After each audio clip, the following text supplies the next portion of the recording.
It was Adisa's birthday, and she had prepared a small dinner in their home just outside Kumasi, Ghana. She wore her favorite dress, hoping Jelani, her husband, would be kind just for one night. But Jelani was never kind. He came home angry, accusing her of things she never did. His voice got louder, his eyes darker. Then, in a moment of rage, he grabbed a pot of hot oil from the stove and threw it straight at her face. The burning pain made Adisa scream, but Jelani didn't stop. He didn't help. He didn't even say a word. He just walked out the door and disappeared into the night, leaving her on the floor, burned, broken, and unconscious. Behind a thin curtain in the corner of the room, their 4-year-old son Tando stood frozen. He didn't fully understand what had happened, but he knew something terrible was wrong. He had never seen his mother like that. He had never seen his father so cruel. He didn't cry. He didn't move. He just stared, his tiny hands shaking. That night changed everything. Neighbors found Adisa hours later and rushed her to the hospital. Her face was badly burned. She couldn't speak. Her body was weak. But she was alive. Jelani was gone. No goodbye, no visit, no apology, nothing. Just silence. And little Tando, too young to fix anything, held on to the one thing he had left, the memory of what he saw. He didn't know it yet, but that moment would stay in his heart forever. It would shape the man he would become. And one day, it would help him bring the truth to light. But for now, the only thing in the air was pain and silence. Adisa opened her eyes slowly. Everything felt blurry, like she was waking up from a very bad dream. The smell of medicine, the soft beep of machines, and the pain in her face told her this wasn't a dream, it was real. She tried to move, but her body was too weak. Her face burned like fire. Her hands were wrapped in bandages. When she asked about her son, the nurse said Tando was safe, but no one else had come. No friends, no family, no Jelani. He had run away after what he did. He left her with nothing, not a goodbye, not a call, not even money for treatment. The hospital room was small, with peeling paint and an old fan that made a clicking sound all day. Adisa stayed there for weeks. The doctors did their best, but the burns were deep. Some days she cried without a sound. Other days she stared at the ceiling and asked God, why me? But one person changed everything. A young nurse named Makina. She had warm eyes and a gentle voice. She didn't treat Adisa like she was broken. She spoke to her with kindness, as if she still mattered. Makina cleaned her wounds, helped her sit up, and listened to her stories. Little by little, Adisa felt less alone. Tando was brought to visit her sometimes, but only for short moments. The hospital staff didn't want him to see too much. Adisa missed him terribly. She worried for his future. What kind of life could she give him now? She couldn't work. Her face was scarred. People stared. But deep inside she made a decision. She would not let this be the end of her story. She would fight, not just for herself, but for her son. When she was finally released from the hospital, Makina helped her find a small room to live in on the edge of town. It was tiny, just one bed, one table, and thin walls, but it was safe. Makina even brought old clothes and blankets for Tando. Adisa started doing small things every day, washing dishes, sweeping the floor, cooking simple food. Her body still hurt, but she pushed through the pain. She had to stay strong for Tando. He was only a child, but his eyes had seen too much. He asked questions sometimes, like why did Daddy leave, or will your face get better? Adisa never had the right words. She just hugged him and said, we'll be okay. They kept to themselves. Jelani was still out there, and Adisa didn't want to be found. She changed her phone number and moved often. Every time she saw a man who looked like Jelani, her heart jumped. But no matter how afraid she was, she never stopped trying. She learned to sew from an old woman nearby. She fixed clothes for neighbors and made a little money. It wasn't much, but it helped buy food and school supplies for Tando. McKenna continued to visit when she could, bringing hope and laughter. She never asked for anything in return. One day she told Adisa, you are not weak. You are stronger than most people I know. Adisa smiled for the first time in months. The mirror still showed a face marked by pain, but inside, something new was growing. Courage. Years passed. Tando grew taller and smarter. He loved books. He asked deep questions. He helped his mother with chores and gave her reasons to smile. Still, Adisa avoided mirrors. She didn't go out unless she had to. She wore scarves to hide her scars. The world had been cruel to her, and she had learned to protect herself. One day, Tando came home from school with a bruised lip. Another boy had said something about his mother's face. Adisa felt her heart break all over again. She wanted to scream, to fight, to make the world kinder. But instead she sat with him, wiped his tears and said, "People will always talk, but you know the truth. You know who I am." Tando nodded. That night he held her hand while they slept. That simple touch reminded Adisa she wasn't alone. Though they had little, their home was full of love. They shared simple meals, old jokes and dreams about a better future. Adisa often dreamed of speaking to women like her, women who had been hurt, abandoned, and left to heal in silence. She didn't know how or when, but deep in her heart, she felt one day her story would matter.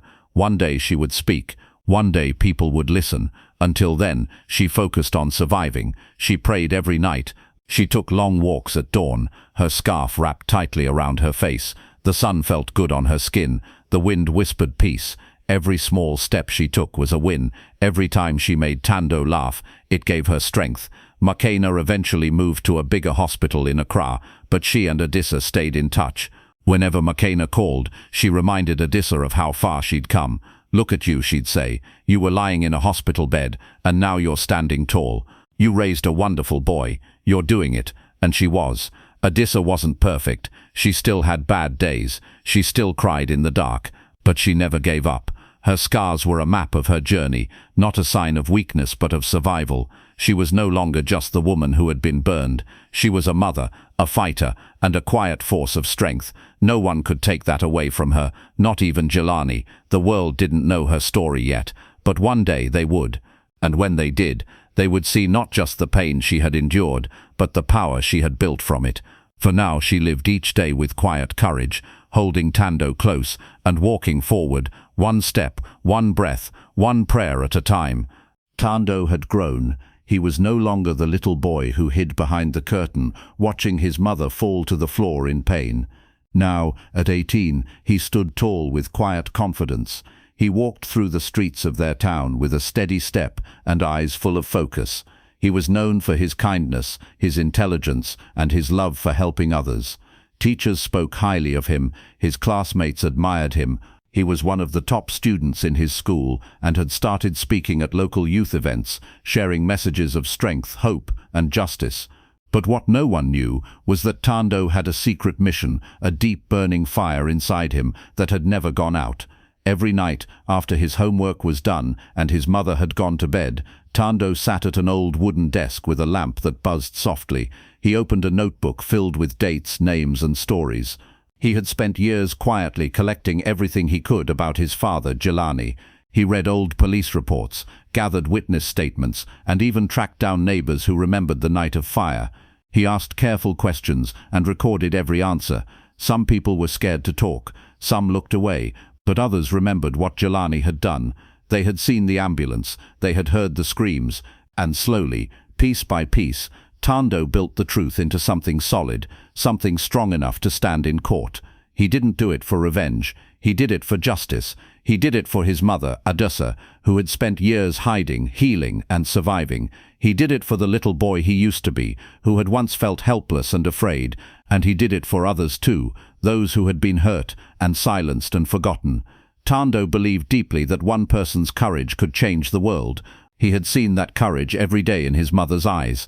While other teenagers spent time on games or parties, Tando spent hours reading about laws and human rights. He visited legal aid centers, pretending he was just curious, but he was gathering everything he could.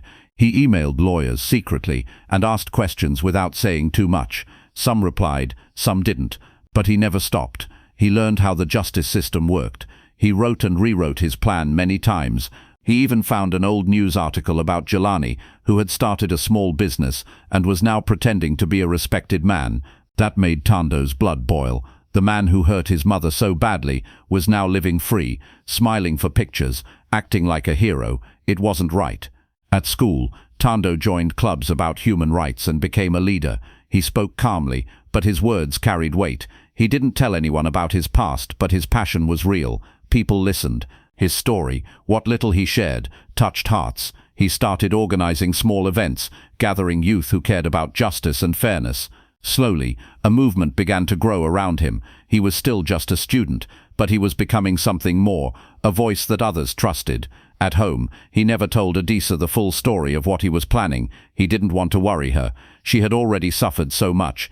But sometimes, when she looked at him for a little too long, he felt like she knew. She had that kind of wisdom. She never asked questions. But one day, she said softly, "You are my miracle, Tando. Whatever you become, I'm proud of you already." He held those words in his heart like armor.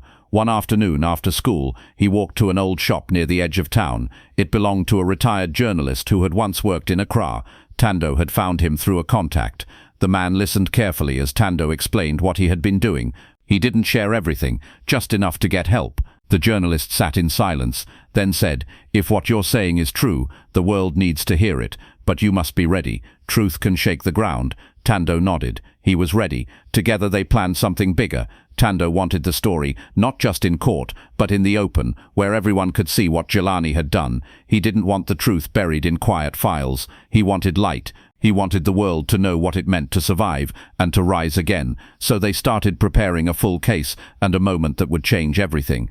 Tando worked harder than ever. He made sure everything was legal, everything was clear. He found a small legal group that agreed to take the case if he could gather the final details. They were moved by his courage and impressed by how well he had prepared, especially for someone so young.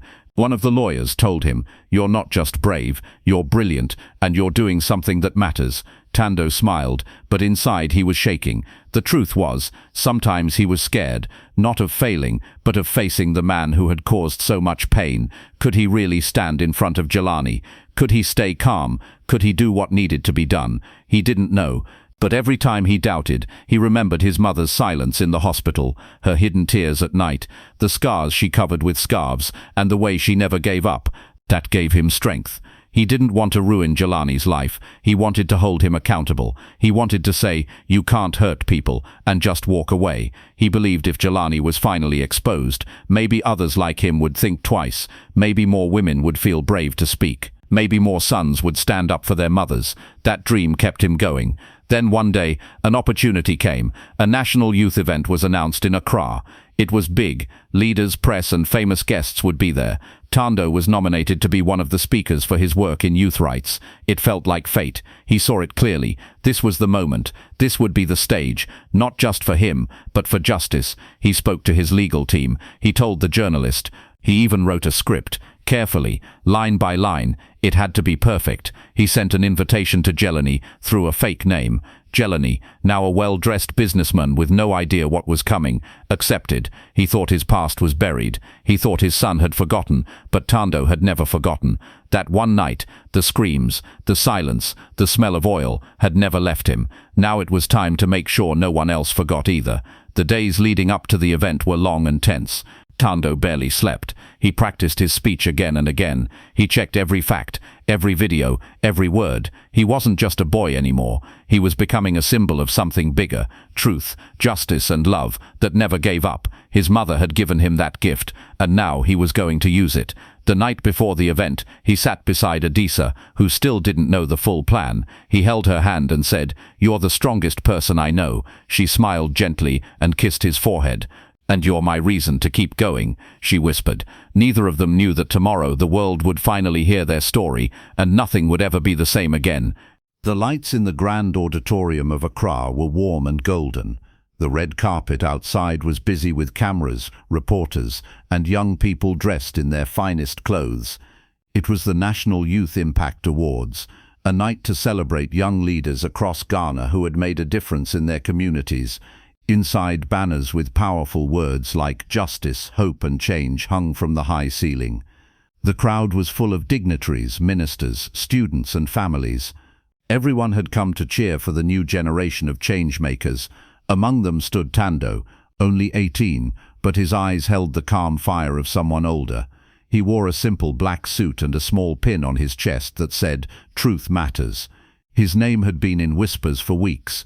Tando the activist, Tando the brilliant student, Tando who spoke with the strength of a lion but the heart of his mother. Tonight he would be honored for his work in youth justice and human rights. As the host read his name, the crowd erupted in applause. Tando stepped up to the stage slowly, taking in every second. His heart pounded, but his face stayed calm. Cameras flashed. His photo appeared on a large screen behind him. But what the audience didn't know was that tonight wasn't only about awards. It was about something far deeper, something personal, something powerful. Earlier that week, Tando had done something bold. He had sent an invitation to his father, Jelani, but not as Tando. He used a different name and made it look like it was coming from the event organizers. Jelani, now pretending to be a clean businessman, accepted the invite without hesitation. He thought it was his chance to show off, to be seen among politicians and celebrities, to shake hands and smile for the cameras. He had no idea what was coming. Tando saw him enter. Slick suit, polished shoes, fake charm. Jelani walked in with his head high, smiling, completely unaware. He sat near the front, legs crossed, like a man who believed he had already won. But this wasn't his night. This was Tando's moment and Adisa's story. When Tando reached the microphone, the hall quieted. His voice was calm, soft, but it cut through the air like thunder. "Good evening," he began. "I stand here today not just as a youth leader, but as a son of a woman who once had no voice." People leaned in, curious. This didn't sound like a usual thank you speech. "My mother's name is Adisa," Tando said. "She raised me alone. She survived something no woman should ever go through. When I was 4, on her birthday, a man, her husband, threw hot oil on her face. He left her there, bleeding, burned, alone. That man is here tonight." Gasps echoed through the room. Eyes widened. Jelani froze in his chair. His smile vanished. His hands tightened on his lap.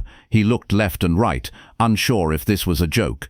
Tando continued, his voice steady, eyes locked on his father. "He thought we forgot. He thought we would stay silent forever. But we didn't. I've spent years collecting the truth, and tonight I want you to see what he did." With a small nod, Tando signaled to the team backstage. The giant screen behind him flickered. Then slowly, it began to play a video. The first image was of Adisa, covered in a silver scarf. Her voice came in, trembling at first, then strong. "I never thought I would speak about that night again," she said. "But my son reminded me, I don't have to be ashamed. I didn't do anything wrong. He did." The video showed pictures of the hospital, faded police reports, old neighbors speaking in soft voices about what they had heard that night. There was even a clip of a woman who used to live near them saying, "We all knew something was wrong. We heard her screams, but we were scared." You could hear people breathing. Some covered their mouths, some cried. The camera found Jelani sitting in his chair, now pale, sweating, his face tight with panic. Then the video ended. On the screen, a final image appeared. Adisa, standing tall in her silver scarf, looking directly into the camera. "You didn't destroy me," she said. "You only made me stronger." Tando stepped back to the microphone. "Ladies and gentlemen, that woman is here tonight. The woman who raised me, the woman he tried to break. But she's still standing, and now it's time the world sees her." He turned toward the side of the stage, and from the shadows, Adisa appeared. The audience rose to their feet, stunned. Slowly the applause began, then grew louder, stronger, unstoppable. She walked gently, head high, hands calm, the silver scarf wrapped around her like a crown. Her scars were real, but so was her strength. Tando stepped down and helped her onto the stage. He took her hand and faced the crowd. "This is my mother," he said, voice thick with emotion. "The strongest person I know. While he ran, she healed. While he hid, she raised me. She taught me to stand for truth." The applause turned into a standing ovation. Ministers stood. Journalists scribbled notes. Cameras zoomed in. It was no longer just an awards night. It was a moment of history. Jelani tried to leave quietly, but security was already waiting. Tando had worked with authorities behind the scenes. They had all the evidence now, and this public moment was the final blow. The officers walked up to him without a word, and the room parted as they led him out. He didn't speak. He didn't fight. His fall was quiet, but the impact was loud. Tando looked at his mother, eyes full of love. She nodded slowly, proud beyond words. He turned back to the microphone for one last sentence. "Let this be a message. Silence will not win. Fear will not win. Love and truth will always rise." The hall exploded with cheers. That night, the story of Adisa and her son spread across the nation, and the boy who never forgot became the man who made the world remember. The hall was still buzzing. People were still standing, clapping, cheering after seeing the powerful video that exposed Jelani for what he truly was. But Tando wasn't finished yet. He held the microphone tightly, his voice calm, but every word cut deep, like a blade of truth, slicing through years of silence and lies. The spotlight followed him as he looked around the room, filled with leaders, news cameras, celebrities, and everyday people, and then his voice, steady and clear, rose again. "There is one more person you need to see," he said, "the one person who lived through the fire, the pain, the abandonment, and still stood back up. The woman you all saw in the video is not just a survivor, she's my mother, and today she stands in front of you, not as a victim, but as a warrior." He turned and pointed toward the side of the stage. "Mama," he said softly, "come." From the edge of the curtain, a tall, graceful figure appeared. Adisa stepped into the light. She wore a long silver dress and a matching scarf that wrapped gently around her head and across one side of her face, where the scars from that terrible night still lived. But even with the scarf, nothing could hide her strength. Her posture was tall, her steps were steady, her eyes were full of quiet power. The entire hall went silent, not out of pity, but out of awe. She walked slowly, each step like a heartbeat. When she reached her son, she smiled, and the whole room felt the warmth between them. Tando held her hand and raised it high in the air. "This," he said, "is the woman Jelani tried to destroy." Gasps echoed across the crowd. All eyes turned to Jelani, who was still sitting with his head lowered, his hands clenched. Security was standing nearby, ready to take him. The cameras turned their lenses from him to Adisa, because this night, this stage was not his anymore. It belonged to the woman he tried to erase. "She's the one who bled while you ran," Tando said, staring at his father. "She's the one who taught me to love, to fight, to never give up. You left her to die, but she lived. You broke her body, but not her soul. You disappeared, but she stayed. You hurt her, but she raised me into the man who would one day bring you to this moment." Adisa stood quietly, letting her son speak, but her presence said more than any words ever could. "You see this scarf?" Tando continued. "It hides the pain you caused, but it cannot hide her strength. Because when you threw that oil on her face, you thought you were ending something, but what you didn't know, Jelani, was that you were beginning something greater. You were creating the fire that would light my way. You thought you left her alone, but she wasn't alone. She had me, and now she has the whole world watching." The audience was no longer silent. Many were crying. Some were filming. Others had hands over their hearts. The press captured every word. The headlines were already writing themselves. "My mother never asked for revenge," Tando said. "She only wanted peace. She wanted to live, but I could not live in peace while the world treated you like a man of respect. You hurt her and walked free for years, but that ends tonight. This story, our story, will not be hidden anymore. It will be told. In books, in schools, in every place where a woman is afraid to speak. Because today we are speaking." He looked at the crowd, voice rising now with emotion. "How many women are still hiding? How many children are watching violence from behind curtains, just like I did? How many abusers are still out there, pretending, smiling, hiding behind money and power?" He took a breath and placed his hand gently on Adisa's back. "This is the woman you left to die," he said again, now directly to Jelani. "But she lived. She lived to raise me. She lived to heal. And she lived to stand right here so that everyone would know who you really are." There was thunderous applause, not the kind you give for a speech, but the kind you give for truth, for bravery, for history being made. Adisa finally took the microphone. Her voice was soft but steady, and the whole room leaned forward to hear her. "I never thought I'd stand in front of so many people," she said. "For a long time I believed I should hide, that my scars made me ugly, that no one would listen to a broken woman. But my son told me something I'll never forget. He said, 'Mama, your scars are not shame. They are proof that you survived.'" She paused, her eyes wet but proud. "So here I am, still scarred, but also still alive, still standing, and still proud. You tried to silence me, but look at me. I'm speaking, and people are listening." The crowd rose again. Adisa didn't cry. She smiled, the kind of smile that comes after walking through fire and coming out on the other side stronger.